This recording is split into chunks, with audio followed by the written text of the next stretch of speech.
അപ്പോൾ കഴിഞ്ഞ വീഡിയോയിൽ പറഞ്ഞ ആ സ്നേഹമുള്ള പട്ടിയും കോഴിയും ഇതാണ്. ഈ കാഴ്ചകളൊക്കെ കണ്ടു കഴിഞ്ഞ് ഞാൻ നേരെ ബ്രേക്ക്ഫാസ്റ്റിൻ്റെ കാര്യത്തിലേക്ക് കടന്നു. ഇന്ന് പുട്ട് ഉണ്ടാക്കാമെന്നാണ് ആലോചിച്ചത്. പുട്ടുകുറ്റി ഇല്ലാത്തതുകൊണ്ട് ഇഡലിപ്പാത്രത്തിൽ ഉണ്ടാക്കാം. പുട്ടിന് കൂടെ കോമ്പിനേഷനായിട്ട് നല്ല പഴുത്ത മാങ്ങയാണ് കേട്ടോ. അപ്പോൾ ഒരു മാങ്ങ എടുത്തു, ഞാൻ അതൊന്ന് വെട്ടി നോക്കിയപ്പോൾ അത് മൊത്തം കേടായിരുന്നു കേട്ടോ. അപ്പോൾ പിന്നെ അടുത്ത മാങ്ങ എടുത്തു.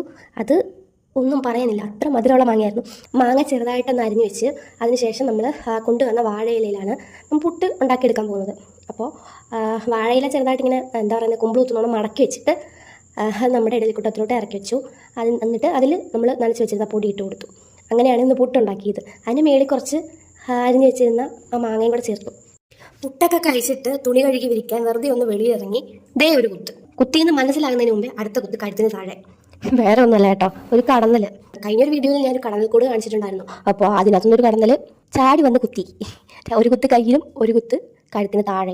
സാധാരണ അതിനെ നമ്മൾ ഉപദ്രവിക്കാൻ ചെല്ലുമ്പോഴാണ് അത് തിരിച്ച് കുത്താറ്. പക്ഷെ ഞാൻ ഒന്നും ചെയ്തില്ല, വെറുതെ നിന്നതേ ഉള്ളൂ. അപ്പോഴത്തേനും വന്ന് കുത്തി. വിചാരിക്കാത്ത നേരത്തല്ലേ, അപ്പം എന്ത് ചെയ്യണമെന്നുള്ള അറിയത്തില്ലായിരുന്നു കേട്ടോ. നന്നായി നീര് വെച്ചിട്ടുണ്ടായിരുന്നു. അത്യാവശ്യം നല്ല വേദനയും അരപ്പൊക്കെ ഉണ്ടായിരുന്നു. താഴെ താമസിക്കുന്ന ദീദി വന്ന് താക്കോൽ കൊണ്ട് ഉരക്കിയാണ് ആദ്യം ചെയ്തത്. എന്തെങ്കിലും മെറ്റലോ എന്തെങ്കിലും മതിയെന്ന് തോന്നുന്നു, നമ്മൾ കമ്പി കഷ്ണോ ആണിയോ അങ്ങനെ എന്തെങ്കിലും. അതിനുശേഷം അവരവിടെ കുറച്ച് മണ്ണെണ്ണ ഉരുട്ടി. അതിവിടെ ചെയ്തപ്പോഴത്തേനും നീര് കുറയാൻ തുടങ്ങി. ഇങ്ങനെ ചെയ്യുന്നത് എൻ്റെ ആദ്യത്തെ അറിവാണ്. ഒരറിവും ചെറുതല്ലല്ലോ. അപ്പോൾ അതൊക്കെ ചെയ്തപ്പോൾ നല്ല കുറഞ്ഞു. പിന്നെ താഴത്തെ ഒരു അമ്മൂമ്മ വന്ന് എന്തോ ഈർക്കിൽ കൊണ്ട് എന്തോ മന്ത്രം പോലൊരു സംഭവം ചെയ്തു കേട്ടോ. അതെനിക്ക് എന്താണെന്ന് അറിയത്തില്ല, പക്ഷേ കുറഞ്ഞായിരുന്നു. നല്ല തെണുത്തായിരുന്നു, പക്ഷെ കുറഞ്ഞു. ഇപ്പോൾ ഏകദേശം കണ്ടില്ലേ, അതുപോലെ ആയിരുന്നു. ഇതൊക്കെ കഴിഞ്ഞ് വൈകിട്ട് നമ്മൾ ജനാലിലൂടെ പുറത്ത് നോക്കുമ്പോൾ ഇടയ്ക്കിടയ്ക്ക് കാണാറുള്ളതായിരുന്നു ഇത് കേട്ടോ. അപ്പോൾ ഇതെനിക്ക് സംശയം ഉണ്ടായിരുന്നു ഈത്തപ്പഴം വന്നോന്ന്. അപ്പോൾ അത് നോക്കാനായിട്ട് ഞാൻ നടന്ന് നോക്കിയപ്പോൾ കറക്റ്റ് ഈത്തപ്പഴമാണ് ഗീസ്.